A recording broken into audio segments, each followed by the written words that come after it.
Pen Pal. Chapter 5. Screens by 1000 Vultures. I've intentionally withheld some detail from a lot of my stories. I've let my hopes concerning the way things might influence my evaluation of the way they actually are. I don't think there's any point to that anymore. At the end of the summer, between kindergarten and first grade, I caught the stomach flu.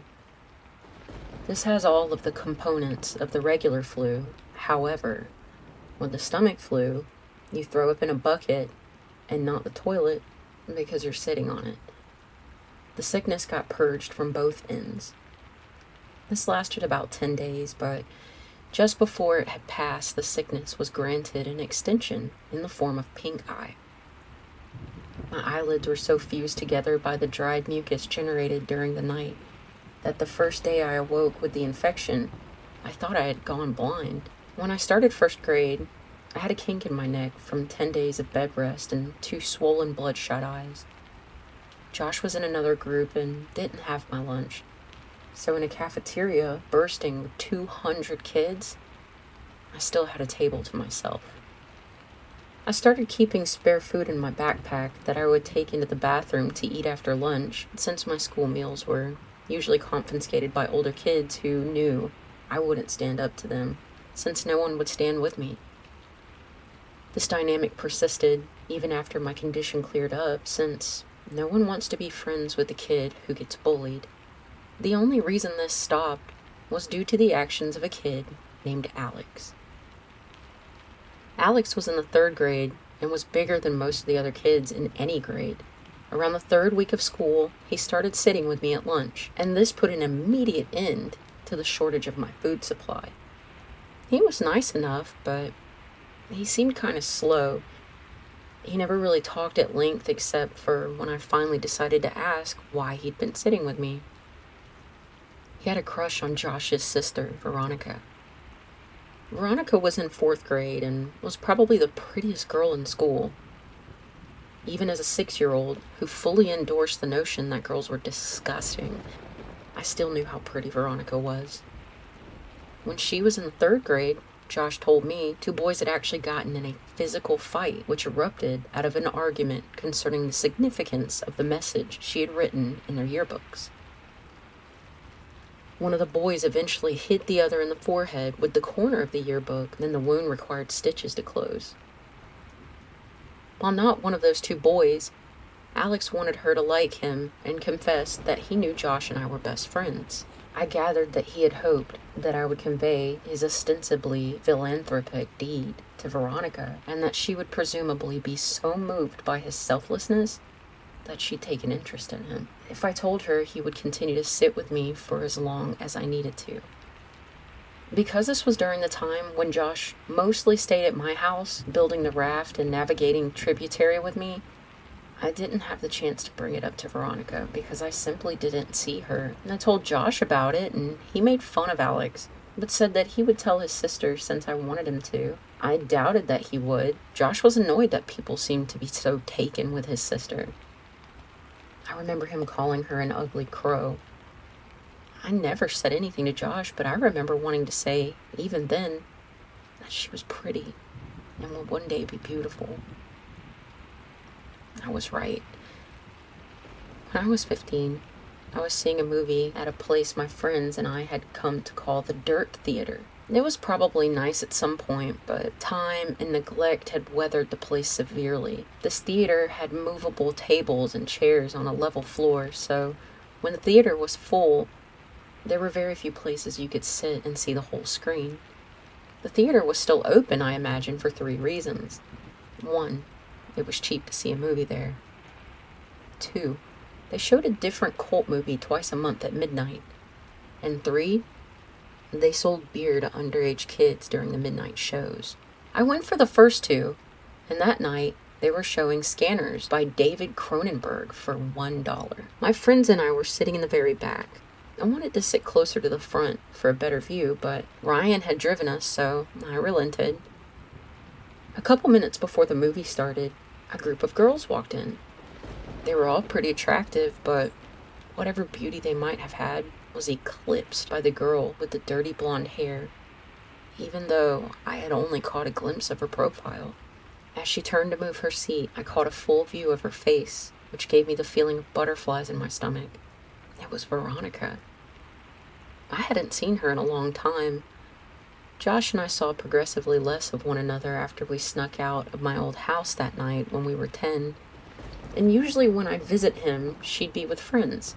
While everyone stared at the screen, I stared at Veronica, only looking away when the feeling that I was going to be a creep overcame me. When the credits started to roll, my friends got up and left. There was only one exit, and they didn't want to be trapped waiting for the crowd to clear. I lingered in hopes of catching Veronica's attention as she and her friends walked by. I took a chance. "Hey, Veronica." She turned toward me, looking a little startled. "Yeah?" I got out of my seat and stepped a little into the light coming in through the open door. "It's me, Josh's old friend from way back. How have you been?" "Oh my God, hey! It's been so long!" She motioned to her friends that she'd be out in a second. "Yeah, a few years at least. Not since the last time I stayed over with Josh. How is he anyway?" "Oh, that's right. I remember all you guys' games. Do you still play Ninja Turtles with your friends?" She laughed a little and I blushed. "No, I'm not a kid anymore. Me and my friends play X-Men now." I was really hoping she'd laugh. And she did. "You're cute. Do you come to these movies every time?" I was still reeling from what she said. Does she really think I'm cute? Did she just mean I was funny? Does she think I'm attractive? I suddenly realized that she'd asked me a question and my mind grasped for what it was. "Yeah," I said much too loudly. Yeah, I try to anyway. What about you?" "I come every now and then. My boyfriend didn't like these movies, but we just broke up, so I plan on coming from now on." And I was trying to be casual, but failed. "Oh, well, that's cool. Not that you guys broke up, I just meant that you'd be able to come more often." She laughed again. I tried to recover. "So are you coming the week after next? They're supposed to be showing Day of the Dead. It's really cool."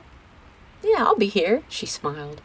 And I was about to suggest that maybe we could sit together when she quickly closed the space between us and hugged me. "It was really good to see you," she said with her arms around me. And I was trying to think of what to say when I realized the biggest problem was that I had forgotten how to talk. Luckily, Ryan, who I could hear approaching from the hallway, came in and spoke for me. "Dude, you know the movie's over, right? Let's get the fuck out." "Yeah." Veronica let go and said that she'd see me next time. She was playing out of the room by the porn music Ryan was making with his mouth. I was furious, but it dissipated as soon as I heard Veronica laughing in the lobby. Day of the Dead couldn't come soon enough. Ryan's family was going out of town, so he wouldn't be able to drive us, and the other friends I was with that night didn't have cars. A couple of days before the movie, I asked my mom if she could take me. She responded almost immediately by denying my request, but I persisted, and she picked up on the desperation of my voice. She asked why I wanted to go so badly, since I had seen the movie before, and I hesitated before saying that I was hoping to see a girl there. She smiled and asked playfully if she knew the girl, and I reluctantly told her it was Veronica. The smile disappeared from her face, and she coldly said, "No." I decided that I would call Veronica to see if she could pick me up. I had no idea if she still lived at home, but it was worth a try. Then I realized that Josh might answer.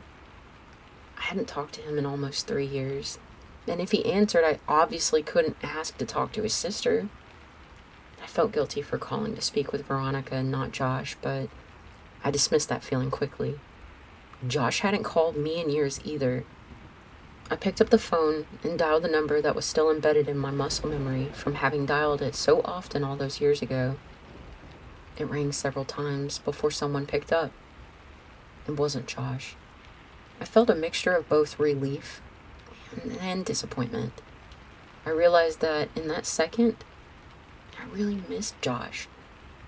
I would call after this weekend and talk to him, but this was my only chance to see if Veronica could, or would, take me, so I asked for her. The person told me I had dialed the wrong number. I repeated the number back to her, and she confirmed. She said they must have changed their number, and I agreed. I apologized for the disturbance and hung up. I was suddenly intensely sad because now I couldn't contact Josh even if I wanted to. I felt terrible for having been afraid that he might answer the phone. He had been my very best friend. I realized that the only way I could be put back in touch with him would be through Veronica now. So, not that I needed one, I had another reason to see her. I told my mom the day before the movie that I was no longer concerned with going, but was hoping she could drop me off at my friend Chris's house. She relented and dropped me off that Saturday a couple of hours before the movie. My plan was to walk from his house to the theater since he only lived about a half a mile away. They went to church early on Sunday, so his parents would go to sleep early Saturday night. And Chris was fine with not coming with me since he had planned on chatting with this girl he met online. He said that the walk back to his house would be even lonelier after she laughed in my face when I tried to kiss her, and I told him not to electrocute himself when he tried to have sex with the computer. I left his house at 11:15. I tried to pace myself so I'd get there just a little before the movie. I was going by myself, and so I didn't want to just hang around there waiting. On the way to the theater, I figured that if Veronica showed up at all, it would be too lucky for us to arrive at the same time, so I debated whether I should wait outside or just go in. Both had their pros and cons. As I was grappling with these concerns, I noticed that the steady stream of streaking car lights that had been overtaking me had been replaced by a single, constant spotlight that refused to pass. The road wasn't illuminated by the streetlights, so I was walking in the grass with the road about 2 feet to my left. I stepped a little more to my right and craned my neck over my left shoulder to see what was behind me. A car had stopped about 10 feet behind me. All I could see were the violently bright headlights that were cutting through the otherwise Stygian surroundings. I thought that it might be one of Chris's parents. Maybe they had come to check in on us and seen that I was gone. It wouldn't have taken much pressing for Chris to confess. I took one step toward the car, and it broke its pause and started driving toward me at a slow pace. It passed me, and I saw that it wasn't Chris's parents' car, or any car that I recognized for that matter. I tried to see the driver, but it was too dark, and my pupils had shrunk when faced with the blinding lights from the car just moments before. They adjusted enough so that I could see a tremendous crack in the back window of the car as it drove away. I didn't think much of the whole affair. Some people find it fun to scare other people. I'd often hide around corners and jump out at my mom after all. I timed it right and got there about 10 minutes before the movie. I had decided to wait outside until around 11:57, since that would give me time to find her inside if she was already seated. As I was considering the possibility that she might not show, I saw her. She was alone, and she was beautiful. I waved to her and walked close the distance. She smiled and asked if my friends were already inside. I said that they weren't, and realized that this must seem like I was trying to make this a date. She didn't seem bothered by that, nor was she bothered when I handed her the ticket I had already bought. She looked at me quizzically, and I said, "Don't worry, I'm rich." She laughed and went inside. I bought us 1 popcorn and 2 drinks, and spent most of the movie debating whether or not I should time reaching my hand into the popcorn bag when she reached in so they would touch. She seemed to enjoy the movie, and before I knew it, it was over, We didn't linger in the theater, and because this was a midnight show, we couldn't loiter in the lobby, so we walked outside. The parking lot of the theater was big because it connected with a mall that had gone out of business. Not wanting the night to be over just yet, I continued the conversation while casually walking toward the old mall. As we were about to round the corner and leave the theater out of sight, I looked back and saw that her car wasn't the only one left in the parking lot. The other one had a large crack in the back window. My immediate uneasiness turned to understanding. That makes a lot of sense. The driver of that car works here and must have figured I was on the way to the movie. Injecting real horror into the life of a horror fan seemed like an obvious move. We walked around the mall and talked about the movie. I told her that I thought Day of the Dead was better than Dawn of the Dead, but she refused to agree. I told her of when I called her old number about my dilemma about who would answer the phone. She didn't find it as funny as I now did, but she took my phone and put her number in it. She commented that it might be the worst cell phone she'd ever seen. Her evaluation wasn't rescinded when I told her I couldn't even receive pictures on it. I called her so she'd have my number, and she programmed it in. She told me that she was graduating, but she hadn't done well in school so far that year, so she wasn't sure if she'd even get into college. I told her to attach a picture of herself to the application, and they'd pay her to go there, just so they could look at her. She didn't laugh at that one, and I thought she might be offended. She might have thought I was implying that she couldn't get in based on her intelligence. I nervously glanced at her, but she was just smiling, and even in this poor light, I could see that she was blushing. I wanted to hold her hand, but I didn't.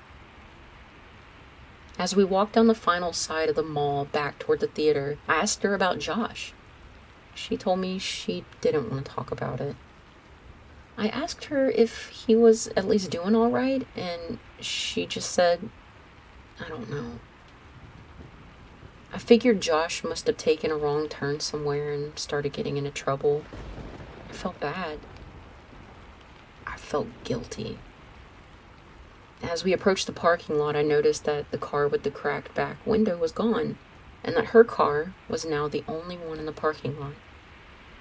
She asked me if I needed a ride, and even though I really didn't, I said that I'd appreciate it.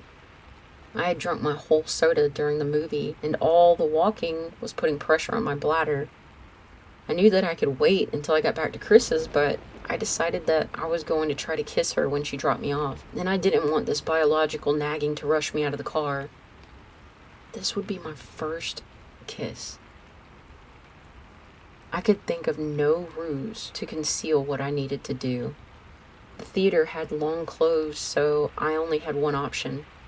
I told her that I was going to go behind the theater to piss, but that I'd be back in 2 shakes. It was obvious that I thought it was hilarious, and she seemed to laugh more at how funny I found it than at how funny it clearly was. On the way toward the theater, I stopped and turned toward her. I asked her if Josh had ever told her that kid named Alex had done something nice for me. She paused to think for a moment and said that he had. She inquired as to why I asked, but I said nothing. Josh really was a good friend. When I went to go behind the theater, I realized there was a chain link fence extending off and running parallel to the walls of the building. Where I stood, she could still see me, and the fence seemed to stretch on endlessly, so I thought I'd just hop it, duck out of sight, and return as quickly as I could. It might have been too much of an effort, but I thought it polite. I climbed the fence and walked just a little ways until I was out of sight and urinated. For a moment, the only sounds were the crickets in the grass behind me and the collision of liquid and cement. These sounds were overpowered by a noise that I can still hear when it is quiet, and there's no other noises to distract my ears. In the distance, I heard a faint screeching, which quickly subsided only to be replaced with a cascade of thundering vibrations. I realized quickly enough what it was. It was a car. The growling of the engine got louder, and then I thought, no, not louder, closer. As soon as I realized this, I started back toward the fence, but before I could get very far at all, I hear a brief, truncated scream, and the roar of the engine terminated in a deafening thud. I started running, but after only 2 or 3 steps, I was tripped by a loose piece of stone and fell hard and fast onto the concrete, my head striking the corner of a chair as I fell. I was dazed for maybe 30 seconds, but the renewed rumbling of the engine drew my senses back, and my equilibrium was restored by adrenaline. I redoubled my efforts. I was worried that whoever had crashed the car might harass Veronica. As I was climbing over the fence, I saw that there was still only one car in the parking lot. I didn't see any evidence of a crash. I thought that I might have misjudged its direction or proximity. As I ran toward Veronica's car and my orientation changed, I saw what the car had hit.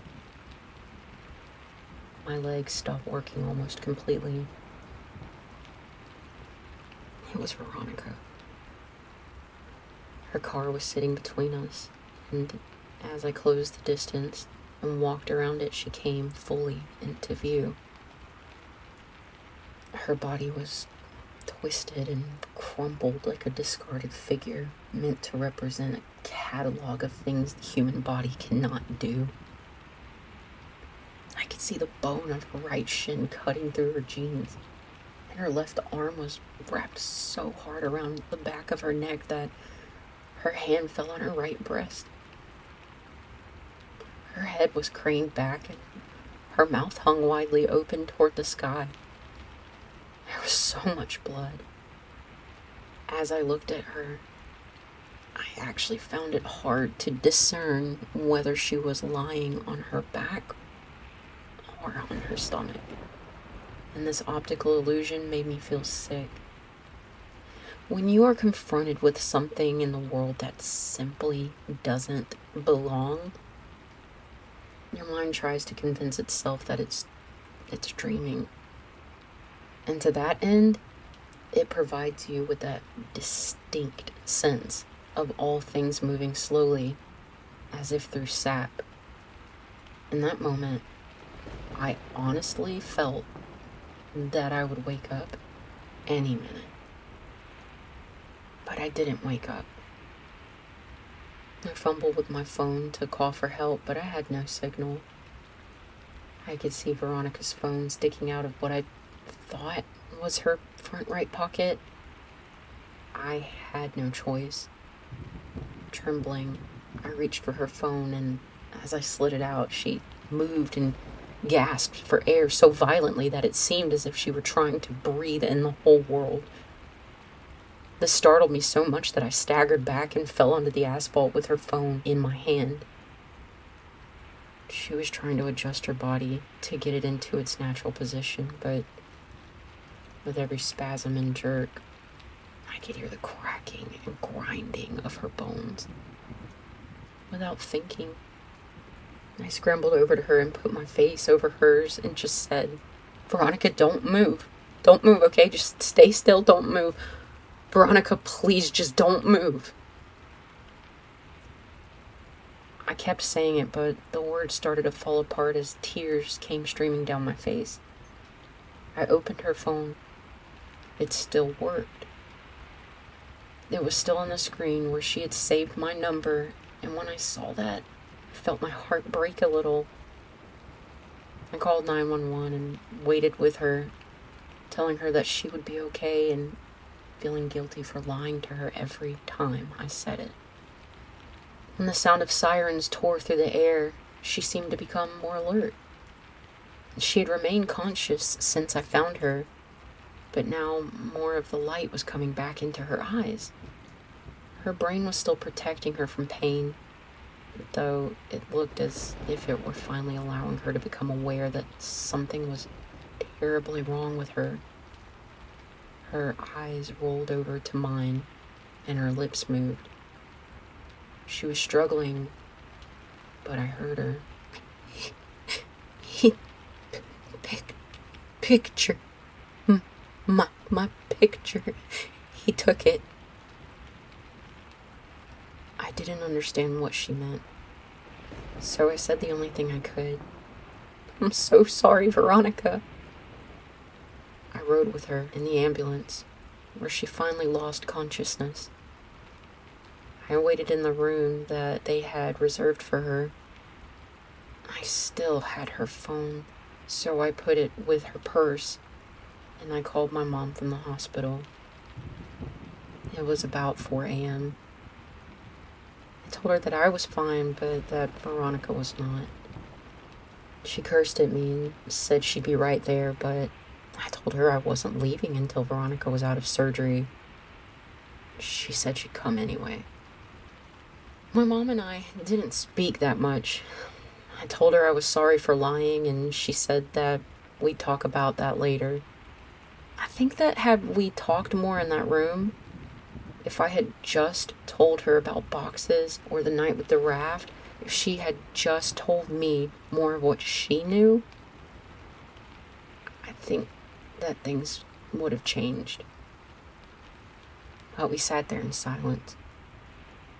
She told me that she loved me and that I could call her whenever I wanted her to come get me. As my mom was leaving, Veronica's parents rushed in. Her dad and my mom exchanged a few words that appeared to be quite serious while Veronica's mother talked to the person at the desk. Her mother was a nurse, but didn't work at this hospital. I'm sure that she tried to get Veronica transferred, but her condition was prohibitive. While we waited, the police came in and talked to each of us. I told them what happened. They made some notes and then they left. She came out of surgery and 90% of her body was covered in a thick white cast. Her right arm was free, but the rest of her was bound like a cocoon. She was still under, but I remember how I felt when I had my cast before kindergarten. I asked a nurse for a marker, but I couldn't think of anything to write. I slept in a chair in the corner and went home the next day. I came back every afternoon for several days. At some point, they had moved another patient into her room and set up a screen around Veronica's bed to act as a partition. She didn't seem to be feeling better, but she made more moments of lucidity.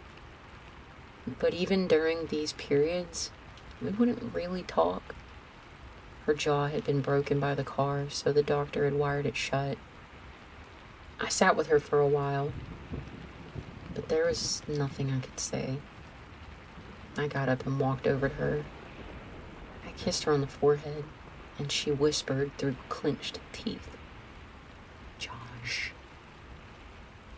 This surprised me a little, but I looked at her and said, "Has he not come to see you?" "No." I found myself really irritated. Even if Josh had been getting into trouble, he should still come to see his sister, I thought. I was about to express this when she said, "No, Josh, he ran away. I should have told you." I felt my blood turn to ice. When? When did this happen? When he was 13. Did he leave a note or something? On his pillow. She started crying and I followed her. But I think now we were crying for different reasons, even if I didn't realize it. At this point, there were a lot of things I still didn't remember about my childhood. And there were a lot of connections I hadn't made yet. I told her I had to go, but that she could text me anytime. I got a text from her the next day telling me not to come back. I asked her why, and she said she didn't want me to see her like that again. I agreed begrudgingly. We texted each other every day, though I kept this from my mom because I knew that she didn't like me talking to Veronica. Usually her texts were fairly short, and most only in response to more lengthy texts that I would send her. I tried calling her only once. I was sure she was screening her calls, but I hoped I could hear her voice. She picked up but didn't say anything. I could hear how labored her breathing was. About a week after, she told me not to come see her anymore. She sent me a text that simply read, "I love you." I was filled with so many different emotions, but I responded by expressing the most prevalent one. I replied, "I love you too." She said that she wanted to be with me and that she couldn't wait until she could see me again. She told me that she had been released and was convalescing at her house. These exchanges carried on for several weeks, but every time I asked to come see her, she would say, "Soon." I kept insisting, and the following week she said that she thought she might be able to make it to the next midnight movie. I couldn't believe it, but she insisted that she would try. I got a text from her the afternoon of the movie saying, "See you tonight." I got Ryan to drive me since Chris's parents had found out what happened and said I wasn't welcome at their house anymore. I explained to Ryan that she might be in bad shape, but that I really cared about her, so to give us some space. He accepted that, and we headed down there. Veronica didn't show. I had saved a seat for her right next to me near the exit, so she could get in and out easily, but 10 minutes into the movie, a man slid into the chair. I whispered, "Excuse me, the seat is taken." But he didn't respond at all. He just stared ahead at the screen. I remember wanting to move because there was something wrong with the way he was breathing. I forfeited because I realized that she wasn't coming.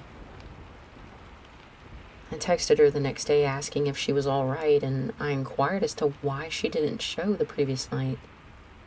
She responded with what turned out to be the last message I'd received from her, and she simply said, "See you again. Soon."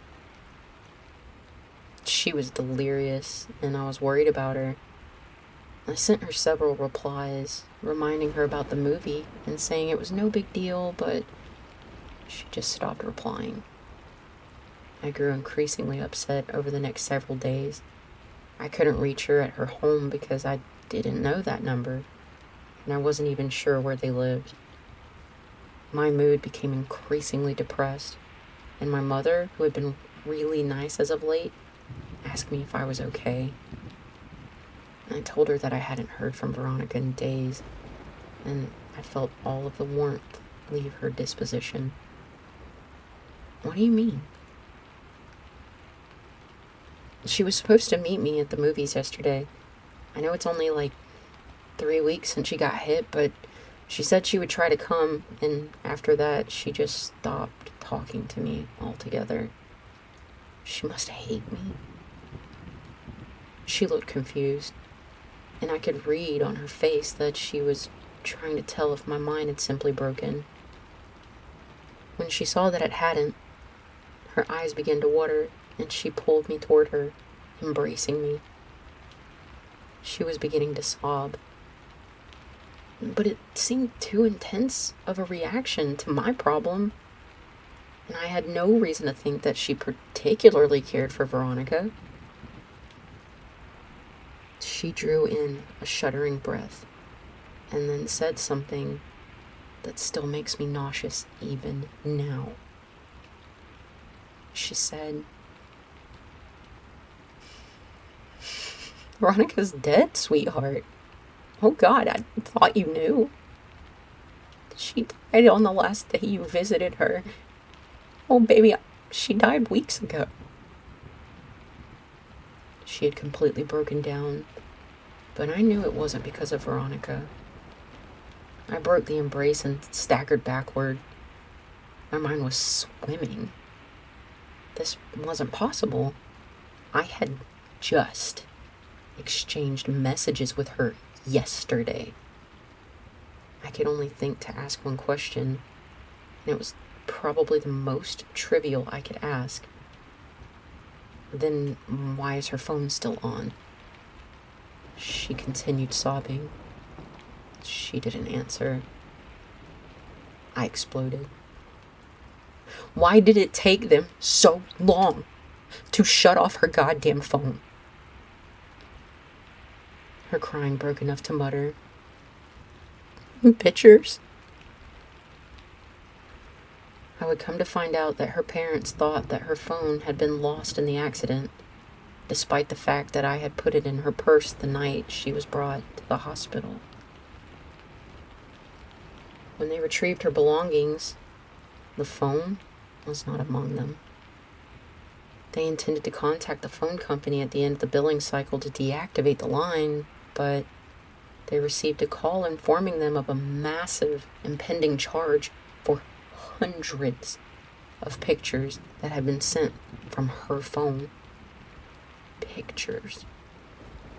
Pictures that were all sent to my phone. Pictures that I never got because my phone couldn't receive them. They learned that they were all sent after the night she died. They deactivated the phone immediately. I tried not to think about the contents of those pictures, but I remember wondering for some reason whether I would have been in any of them. My mouth went dry, and I felt the painful sting of despair as I thought of the last message I received from her phone. See you again soon. Thanks for sitting in the dark with me tonight. If you enjoyed this Professor Broke reading, you can find more on YouTube and TikTok under the same name, BrokeBreaksBooks. If you'd like to share your story with the B3 community, shoot it over to BrokeBreaksBooks@gmail.com. Hit that like and subscribe button to become a B3 Cube. Oh, and remember, Dawn of the Dead is way better than Day of the Dead.